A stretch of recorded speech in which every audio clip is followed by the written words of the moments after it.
آج ایک نجکاری کا بڑا عمل مکمل ہوا۔ پی آئی اے کی نجکاری کے دوسرے مرحلے کے اندر عارف حبیب کنسورشیم، جن کا اب نام تبدیل ہو گیا، انہوں نے پی آئی اے کے 100% شیئر حاصل کر لیے۔ عارف حبیب صاحب ہمارے ساتھ موجود ہیں، چیئرمین عارف حبیب گروپ کے۔ عارف صاحب آپ کا بہت شکریہ۔ لیکن ساتھ ساتھ ناظرین، جو بزنس کمیونٹی ہے وہ پریشان بھی ہے۔ پاکستان کے اندر سے جو پیسہ بنانے والے جو کیپٹنز ہیں انڈسٹری کے، وہ امیر بھی ہیں، ان کا بزنس بھی چلتا ہے، لیکن وہ پریشان بھی ہیں۔ فہیم الرحمان صاحب سیگل، جو صدر لاہور چیمبر آف کامرس کو ریپرزینٹ کر رہے ہیں، ہمارے ساتھ موجود ہیں، ان سے یہ بھی بات کریں گے۔ آپ کا بھی بہت شکریہ جی۔ عارف صاحب، ذرا آپ سے اگر کوئکلی پی آئی اے کے بارے میں پوچھ پاؤں، اب اگلا مرحلہ کیا ہے آپ کے سامنے، آپ کے کنسورشیم کے سامنے نیکسٹ سٹیپ کیا ہے پی آئی اے کے حوالے سے؟ نیکسٹ اسٹیپ جو ہے وہ آئی تھنک اس کی جو فرسٹ پیمنٹ ہے وہ ڈیو ہے۔ انیشیلی وہ کہا گیا تھا کہ بائی 28 اپریل جو ہے وہ یہ پیمنٹ ہوگی اور اس کا کنٹرول ہینڈ اوور ہوگا۔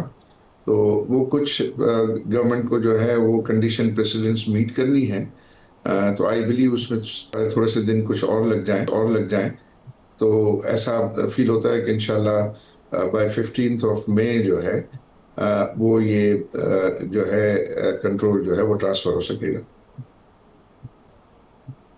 اور اس کی نئی اڑان بڑھانے کے لیے جو آپ کا پلان ہے وہ آپ تیار ہے آپ کے پاس، اور آپ کے خیال میں اس دیر ڈیڈ لائن اور کیلنڈر جس کے مطابق آپ چلیں گے اور اس کو دوبارہ سے ری لانچ کریں گے؟ اس پہ کام جاری ہیں اور اس پہ ٹیمیں جو ہے وہ کام کر رہی ہیں۔ کچھ انٹرنیشنل کنسلٹنٹس بھی جو ہے وہ بھی ہیلپ کر رہے ہیں اور اس پہ مسلسل کام ہو رہا ہے۔ تو اس کے لیے جو کمیٹیز ہیں وہ دن رات کام کر رہی ہیں اس پہ۔ اب میں if I could dive into this issue، business community ہر وقت کمپلین کیوں کرتی ہے؟ آج کل کے حالات کے نظر مشکلات ہیں، لیکن ہمیں لگتا ہے کہ وہ بہت زیادہ شکایت بہت کرتے ہیں، لیکن جب ہم عمومی طور پہ حالات دیکھتے ہیں تو بزنس ٹھیک ہے، پیسے بھی بن رہے ہیں اور کوئی بہت مندی بھی نہیں ہے۔ سو کیا ایسا نقطہ ہے جو ہم مس کر رہے ہیں؟ آئی تھنک ایکچولی جو کمپنیز جو ہیں وہ اچھا کرتی بھی ہیں، بٹ ان کے اوپر جو ٹیکس ریٹ ہے طلعت صاحب وہ کافی ہائی ہے۔ اس کے بعد ان کے پاس اتنی سیونگ نہیں بچتی کہ وہ اپنی ڈیٹس کی جو انہوں نے لیے ہوئے ہیں اس کی ری پیمنٹ کریں اور پھر فردر اس کی ایکسپینشن میں انویسٹمنٹ کر سکیں یا وہ ڈائیورسفیکیشن میں انویسٹمنٹ کر سکیں۔ لگتا یہ ہے ایکچولی جو ہے نا ہمارا یہاں کلچر اس طریقے کا ہے، شاید کمپنی کا اگر میں شیئر ہولڈر ہوں یا میجر شیئر ہولڈر ہوں تو مجھے وہ سول پروپرائٹر سمجھتے ہیں لوگ۔ تو وہ سول پروپرائٹر ہم نہیں ہوتے، ہم جو ہے وہ ایک ضرور میجر شیئر ہولڈر ہوتے ہیں، لیکن باقی تمام شیئر ہولڈرز کے بیہاف پہ کمپنی چلا رہے ہوتے ہیں، اور کمپنی میں ظاہر ہے امپلائیز ہوتے ہیں، ان کو لک آفٹر کرنا ہے، جو ہمارے کسٹمرز ہیں ان کو لک آفٹر کرنا ہے، اور پھر ہمیں جو ماڈرنائزیشن کرنی ہے، ہمیں ایکسپینشن کرنا ہے، ہمیں ڈائیورسفیکیشن کرنا ہے، تب اکنامی کو بینیفٹ جو ہے وہ پاس آن ہو سکیں گے نا۔ وہ سبھی سمجھتے ہیں کہ شاید یہ کوئی سیٹ ہے اور یہ سیٹ نے بڑی گاڑی لے لی ہے یا اس نے اچھا مکان لے لیا ہے تو وہ بولا بھائی یہ بس یہ اس کا آبجیکٹیو ہے۔ آبجیکٹیو یہ نہیں ہوتا، یہ کارپوریٹ کلچر میں یہ ہوتا ہے کہ ایک یہ جو ہیومن بینگ ہے وہ آتے ہیں اور چلے جاتے ہیں نا، ان کی تو ایک لمیٹڈ لائف ہے، لیکن جو کمپنیز ہوتی ہیں ان کی لائف تو انلمیٹڈ ہے۔ تو لہٰذا وہ اگر گرو کرتی ہیں تو کمیونٹی اور سوسائٹی اس کو بینیفٹ کرتی ہے۔ تو اس میں جتنی بھی ساری ایفرٹس ہو رہی ہوتی ہے وہ اس کے لیے ہو رہی ہوتی کہ آپ اچھا کام کریں گے تو you'll make profit، اور آپ پروفٹ کریں گے تو آپ پھر ایکسپینشن میں اور ڈائیورسفیکیشن میں انویسٹمنٹس کر کے ان کاروباروں کو بڑھا سکیں گے، اور کاروباروں کو بڑھائیں گے تو زیادہ روزگار کے مواقع پیدا ہوں گے۔ تو اس کے لیے جو ہے وہ جو لوگوں میں یہ کمپلین ہوتا ہے کہ آپ اتنی انف سیونگ جو ہے کمپنی کے پاس نہیں رہنے دے رہے کہ وہ اپنی ساری اوبلیگیشنز پورا کرنے کے بعد پھر وہ نئی لیکن قطع کلامی، لیکن ایٹ دا سیم ٹائم اگر آپ نے جو بیان کیا وہ درست ہے، لیکن اس کے اوپر ایک آبزرویشن کے ساتھ فہیم الرحمان سیگل صاحب کے پاس جاؤں۔ وہ آبزرویشن یہ ہے کہ یہی اکانومی ہے جو ہمارے موجودہ انٹیریئر منسٹر کے الفاظ میں انہوں نے چیمبر سے خطاب کیا کچھ ہفتے پہلے، اور بتایا کہ اسی اکانومی کے اندر سے $100 پاکستان باہر جاتے ہیں. تو اگر یہ اکانومی فہیم الرحمان صاحب بزنس کمیونٹی یہ لیکوڈیٹی جنریٹ نہیں کر پا رہی تو یہ $100 بلین کیسے باہر چلے جاتے ہیں؟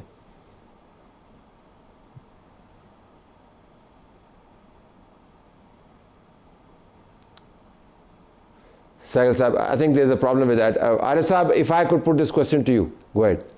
جی جی دیکھیے یہ جو فگر ہے میرا خیال ہے وہ ایک تو پھر بعد میں انہوں نے اس کو جو ہے کلیریفائی کیا کہ میں نے یہ نہیں کہا ہے کہ جو ہے وہ $100 بلین چلے جاتے ہیں یا سالانہ چلے جاتے ہیں.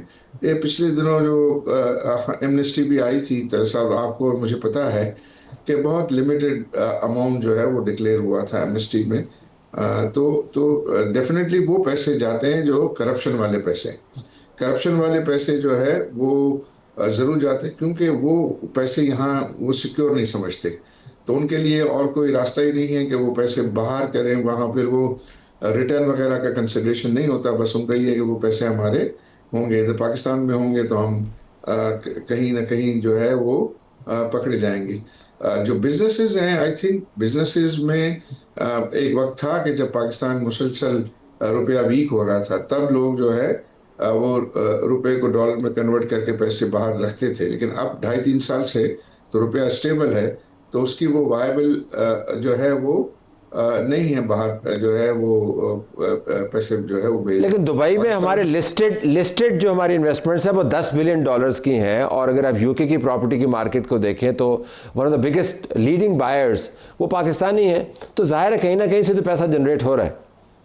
جی یہ ہوگا، یہ اماؤنٹ جو آپ کہہ رہے ہیں $10 بلین اگر جو ہے وہ ابھی رننگ بیلنس ہے، کئی سالوں کا یہ بیلنس ہے، تو یہ تو کوئی بہت اتنا بڑا نہیں ہوا. لیکن اس میں ان پاکستانیوں میں صرف آپ بزنس مین کو نہ لینا، آپ جو ہمارے یہاں پاکستان میں جو کرپشن کا پیسہ ہے، جو کیش کا پیسہ ہے، وہ اپنی سیفٹی اور سیکیورٹی کے لیے وہ جاتا ہے، وہ پیسہ بھی جو ہے اس میں ہے. کچھ بزنس مین بھی ضرور اس میں ایکٹیو ہیں، ہم یہ نہیں کہیں گے کہ نہیں ایکٹیو ہیں، لیکن وہ اتنی بڑی اماؤنٹ جو ہے وہ نہیں ہے کہ جس کی وجہ سے آپ یہ کہیں کہ ہم یہاں کا انوائرمنٹ جو ہے. دیکھیں نا، اگر پاکستان میں اچھی اپورچونٹیز ہوں گی تو لوگ کیوں باہر جائیں گے؟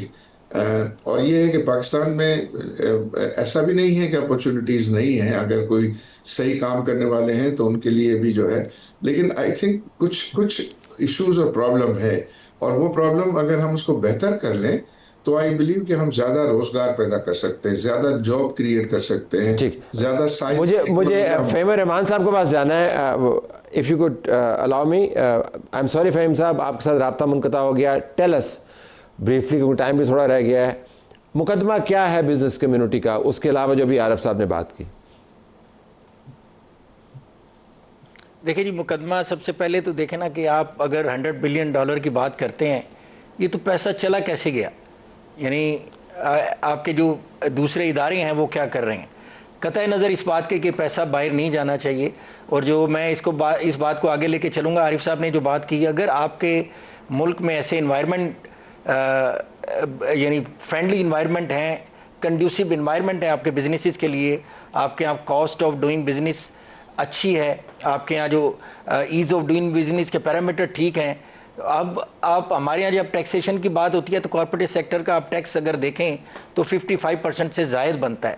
تو ان انوائرمنٹ میں جہاں ایز آف ڈوئنگ بزنس آپ کے پاس ہے نہیں، لیول پلینگ فیلڈ آپ کے پاس ہے نہیں، آپ اندازہ کریں کہ ان حالات میں جب آپ کا پالیسی ریٹ پورے ریجنل کنٹری میں سب سے زیادہ تھا، پہلے سے آپ نے 100 بیسس پوائنٹ اور بڑھا دیے ہیں.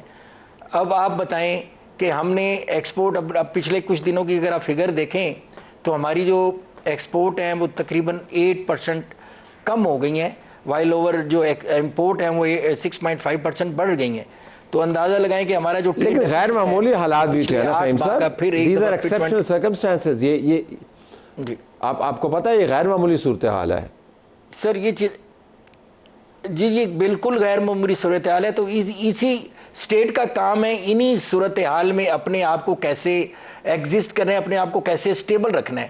اسی کا نام تو اسٹیٹ ہے. آپ نے اپنی پالیسی اب دیکھیں نا, اس وقت پوری دنیا میں جو آئل پرائسز بڑھی ہیں اس میں سب سے زیادہ پاکستان کی اکانومی کو بھی ہٹ اس لیے ہوئی ہے کہ ہم نے چونکہ امپورٹ سبسٹیٹیوشن نہیں کی تھی. ہمارا جو را مٹیریل, جو بیسک را مٹیریل ہے وہ بھی امپورٹ کرتا ہے. تو اس وقت جو ایک انسرٹنٹی انٹرنیشنل مارکیٹ میں جو کریٹ ہوئی ہے, اور جو آئل پرائس بڑھنے کی وجہ سے را مٹیریلز کی پرائس بڑھ گئی ہیں, آپ کے فریٹ چارجز بڑھ گئے ہیں, اور اس کے علاوہ آپ یعنی جو اس کے اوپر اگر آپ اپنی کاسٹ آف ڈوئنگ بزنس کے اوپر اپنا پالیسی ریٹ بھی بڑھا دیں گے تو آپ کیا سمجھتے ہیں کہ یہی چیزیں تو ہیں جو اسٹیٹ کو مینیج کرنی ہوتی ہیں. تو ہماری اگر مینجمنٹ اچھی نہیں ہے ان چیزوں میں تو ہم یہ دیکھیں نا جی, الحمدللہ ہم پی آئی اے تو اڑان بھرنے کے لیے تیار کھڑی ہے, لیکن ہم اڑان پاکستان اپنی ایکسپورٹ جو 60 بلین کا آپ نے ٹارگٹ رکھا ہوا ہے, تو ایز آف ٹوڈے ہمیں یہ جو فگرز یہ بتا رہی ہیں کہ آپ کی جو انکمز ہیں ان ٹرمز آف ایکسپورٹ وہ کم ہو رہی ہیں, اور جو آپ کے ایکسپینس ہیں in terms of I have to leave it there. Unfortunately, the time is up. عارف صاحب, فہیم صاحب, بہت شکریہ. ہمیں کسی اور وقت کے لیے یہ بحث اٹھانی ہوگی.